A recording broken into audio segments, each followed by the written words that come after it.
Sir, since this is something that I don't think your little kiss-ass assistants and constituents in Washington are willing to say to you, and the media isn't too willing to say, you, sir, Mr. Obama, are the biggest threat to America in the eyes of most average Americans. I mean, I sit there and I drink my coffee in the mornings at the restaurant, not every morning, because most days I cannot even drive to the end of the damn street. But on the days that I do, I sit there and listen to the average real working person. Most of them are really pissed about this health care bill because that takes money out of their pocket. And now that might just be health care insurance to you, and it might seem like it's going to be a wonderful thing or whatever, but that's another burden on the taxpayers.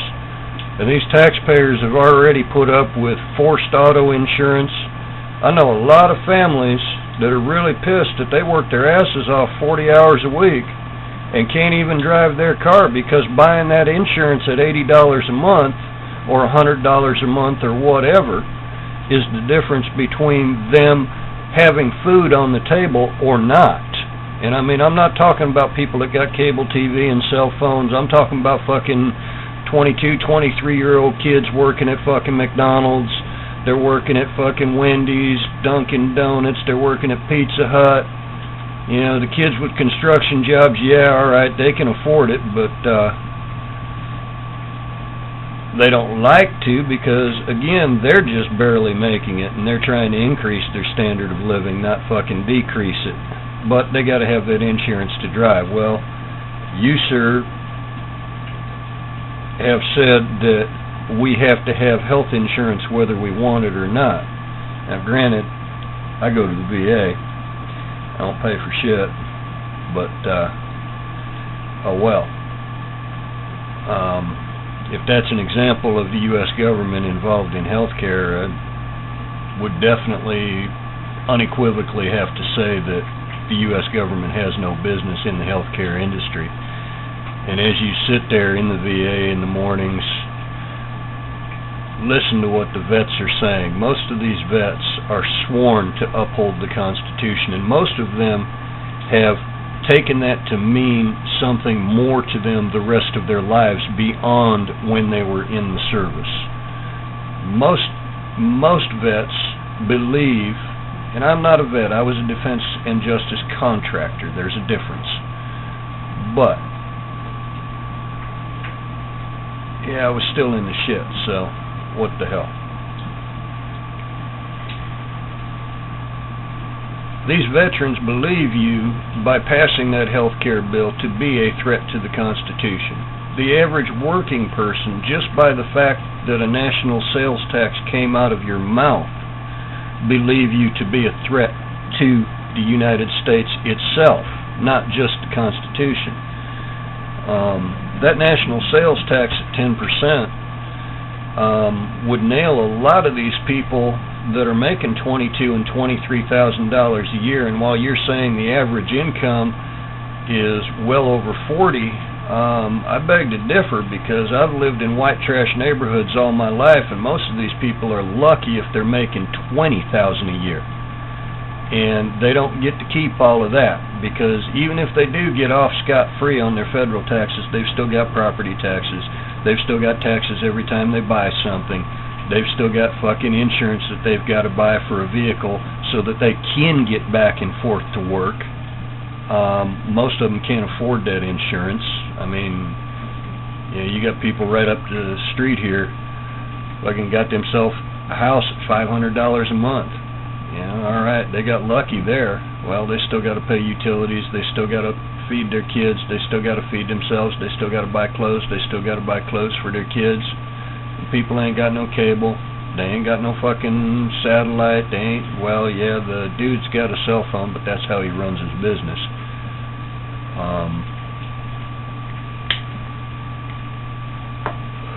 And where you're promoting all this pro-union stuff, well, a lot of the folks that have been victimized by the unions, and I'm not talking about the business owners, I will get to them eventually. But a lot of the folks that have been victimized by the unions, you've got a lot of union plants that if you don't join that union, they're going to find a reason to fire you.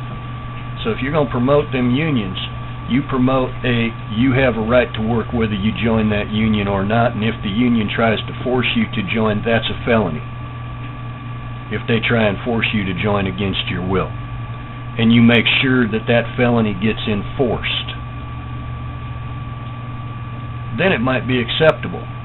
And I mean, this is just me listening to people talking. This is not, I mean, yeah, it's my own opinions based on what they've all said, but I'm not the motherfucker that sits there and runs his mouth while I'm having coffee. I sit there, I'll look shit up, you know, on the very fucking BlackBerry I'm recording this on. Actually, I think this one's my Palm, but who gives a shit? It's a goddamn little digital device. You've gone against the Constitution of these United States with your health care bill. You've pissed off a lot of people sworn to uphold that Constitution, and like I said, I'm the last one to come after you, even if I was physically able. Fuck, I ain't going to prison over some dumbass fucking politician.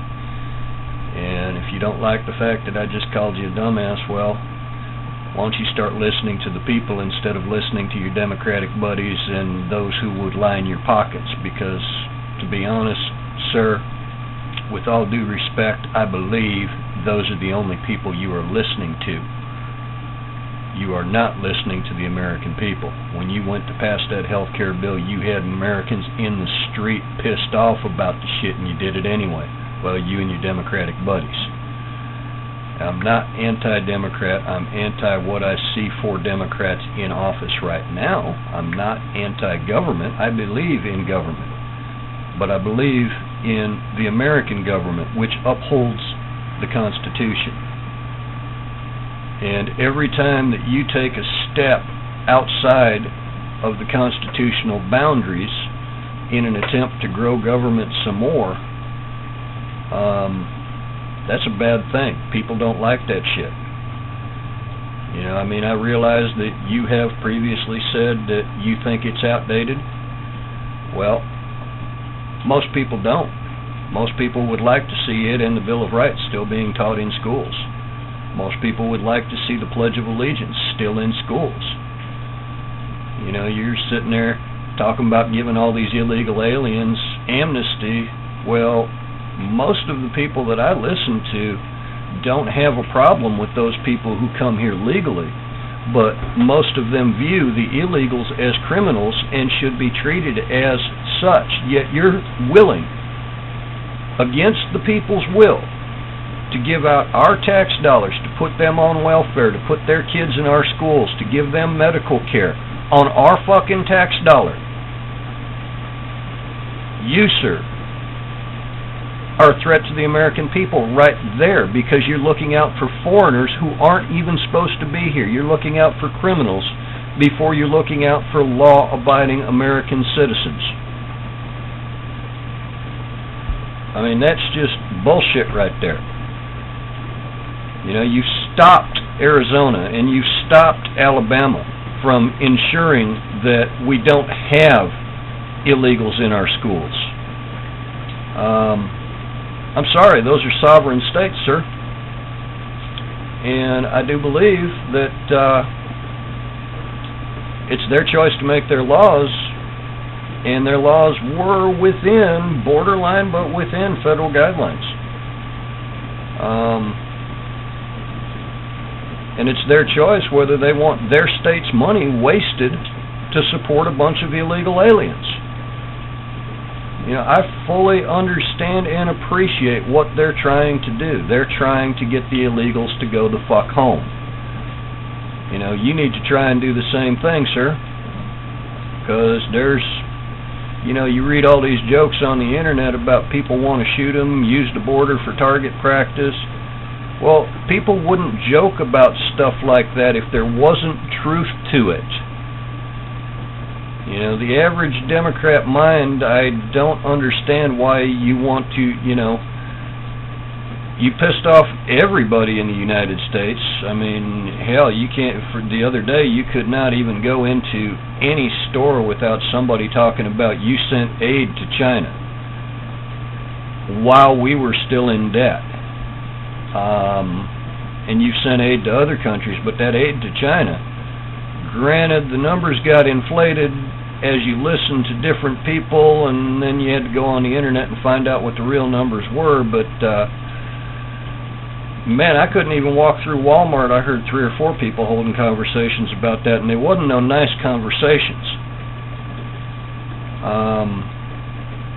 And you got to remember, one good word, 100 good words are not going to get you as far as just one person saying one bad word nullifies 100 people saying 100 good words. Because people are already edgy. People are already, you got basically 9.1% unemployment. That means 1 in 10 motherfuckers are out of work right now. And you're coming up with shit to cost the American taxpayers more money. Granted, that flat tax would increase the revenues across the board, but it would also violate the Constitution, because the Constitution grants authority to the federal government to collect taxes only on those things interstate, you know, or alcohol, tobacco, firearms, income from criminal activities, gambling, and federal government employees.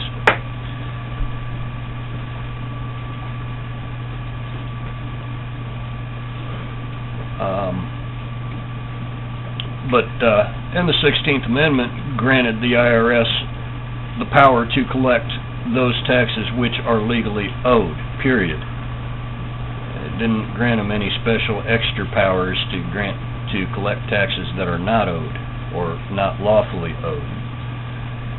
Yeah, I mean, already you've got a tire tax, a federal tire tax, that most gas stations or tire places will still charge you the federal tax, even if you bought it 5 miles down the road from right where it was made.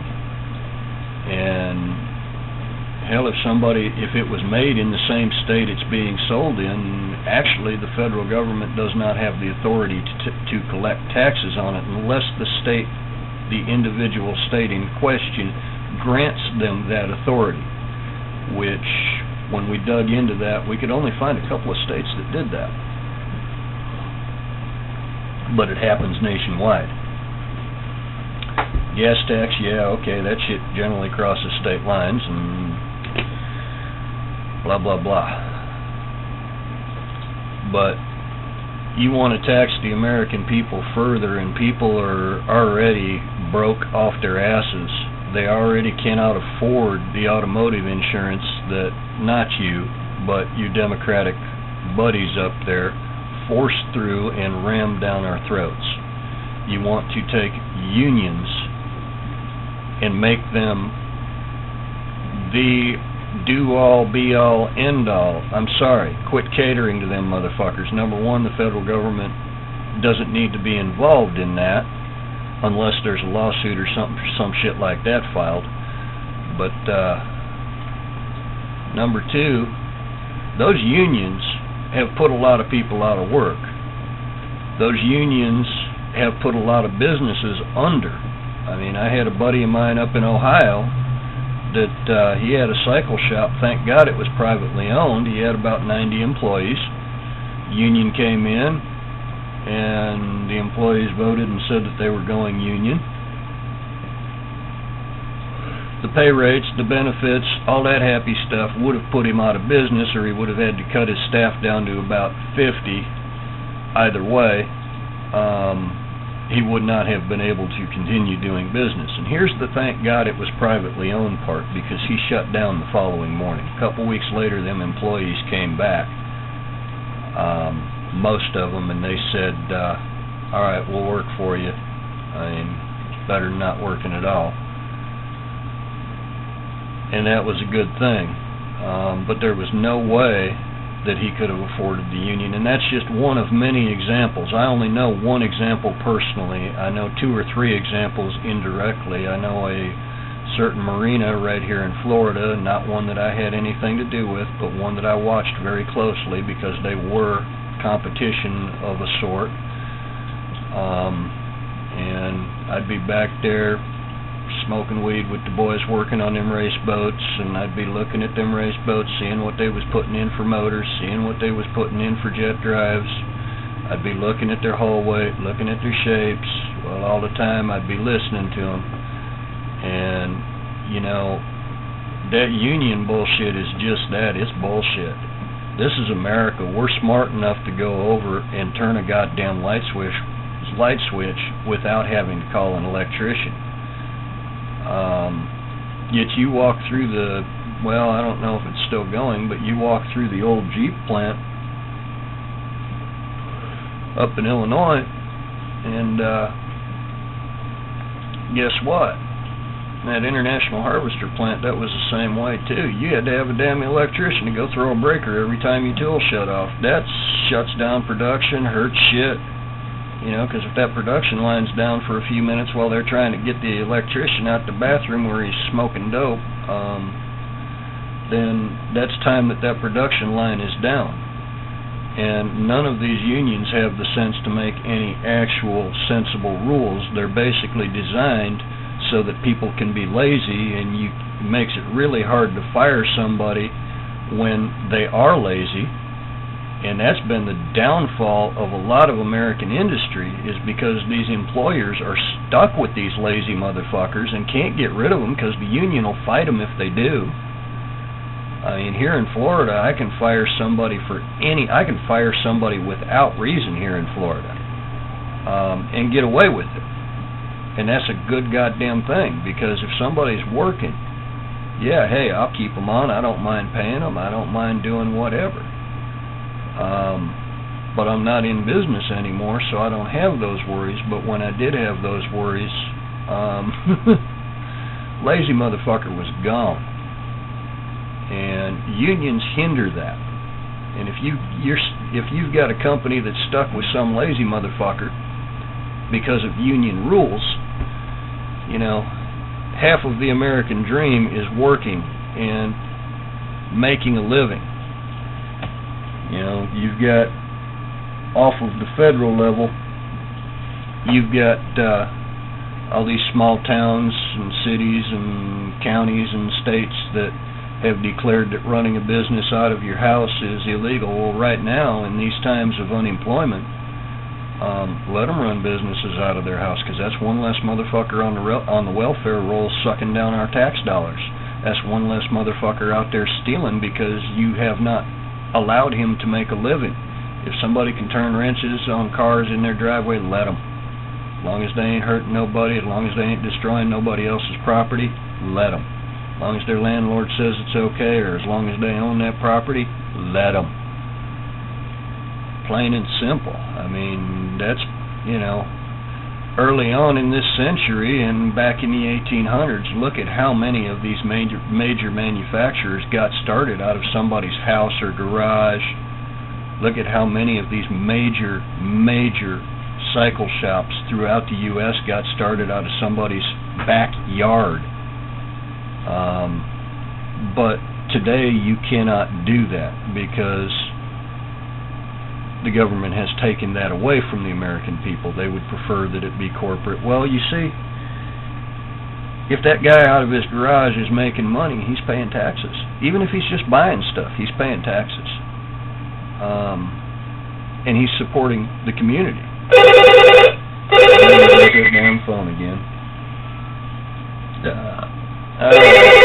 I'll holler at y'all fuckers and fuckettes later. Yellow.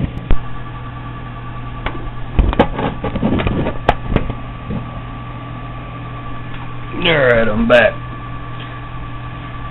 Anyway, what I had started to say, Mr. Obama, is, sir,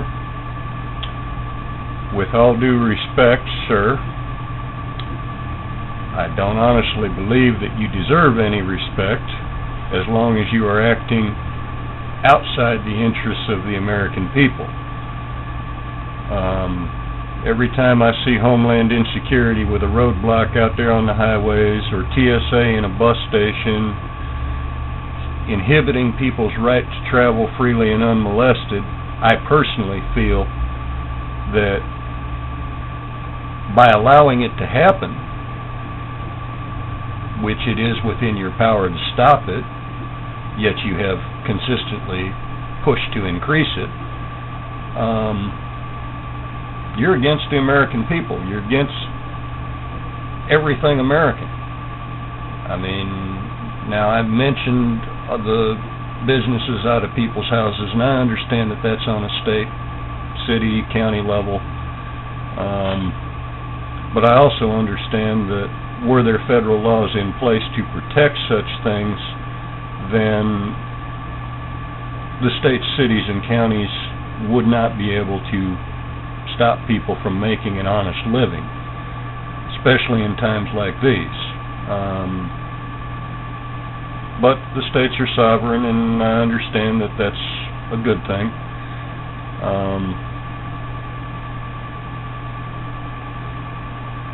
These unions, goddamn, I ain't never seen them make nothing but a mess out of any company they've ever been involved with, and ain't nobody else either, at least not the real actual working people. Now, all the lazy working people that go in there and brag about their sleeping on the job up there at Tropicana, yeah, I listen to them people too. They love that union shit. You know, all these lazy motherfuckers that they're going to go in there and they're going to do one thing. Well, you know, hey, just doing one thing because it's a union rule and then bragging about you got to tell your supervisor that it was a union rule, that's why you wouldn't do that other thing. Well, you know what? What makes these companies go is an employee's willingness to work regardless of the job at hand.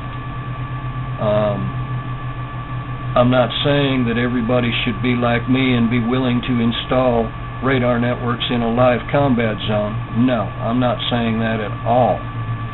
But I am saying that the American work ethic that I grew up with, that most actual rednecks / white trash, saddle trash,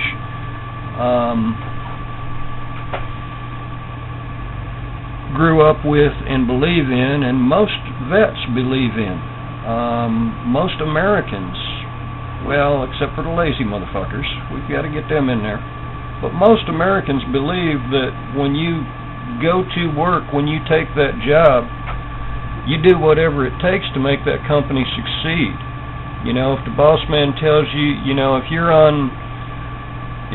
welding up jigs today and the boss man tells you, hey, go help lay out that concrete for him out there, you go do it, because that makes that company do better, which makes that company makes money, which means that they can keep employing people. And you get them unions in there at them inflated wages, and that costs them companies a lot of money. You know, and it inhibits a lot of small businesses.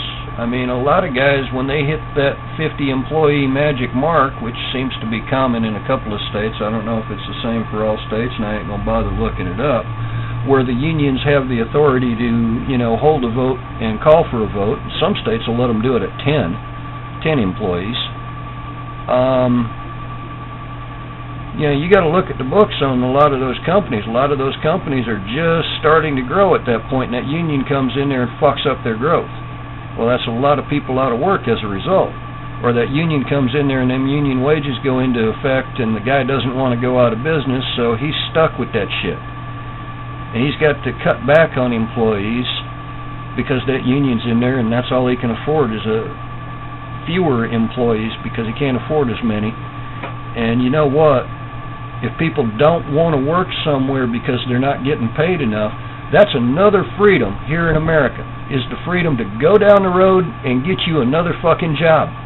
If you don't like the one you're at, you're not willing to do that work, go get you another fucking job. It's that simple. There's plenty of them out there, even right now, you know, 9.1% unemployment. Shit. I mean, I could pull work coming out my ass right now if I wanted to. I just don't want to. I'm working on my shit. But there's plenty of work out there. I mean, You know, you got, say, Joe's Lawn Care. Well, Joe's Lawn Care just got up to 50 employees. The union comes in there and says that he's got to pay them more wages and buy insurance and give them more benefits than what he can afford. Joe's out of business right fucking there. Now, granted, that keeps your corporate buddies in business because there's less competition, but that kind of defeats the purpose of America. The purpose of America is the pursuit of that American dream. And most people don't dream about working for some corporation all their life. Most people dream about owning their own business. Most people dream about making a decent living. And most people dream about having food on the table. And my situation is not uncommon. You've got people like me all over the United States that own 2 or 3 properties. We can only homestead one. Well, by the time I pay my state, federal, taxes, and then save enough money for my property taxes, 68.4% of my $42,000 a year income is gone right there. And that's not counting taxes every time I buy tires. That's not counting taxes every time I buy any fucking thing. That's not counting $4 a pack cigarette taxes. Granted, if that flat tax went through, I might go down a little bit, but actually, looking at the raw numbers, no, I'd come out behind about, it would put me in the 73-74% bracket. And I'm sorry, that's too much of my income to give up. And I'm not the only one in this situation. Anyway, that's one of my motorcycles coming out of storage. So I'll holler at y'all fuckers and fuckettes later. And Mr. Obama, with all due respect, I do not believe you deserve any respect, because I honestly and truthfully believe that you and your Democratic associates currently in office are the biggest threat to America and the Constitution both. Thank you, sir.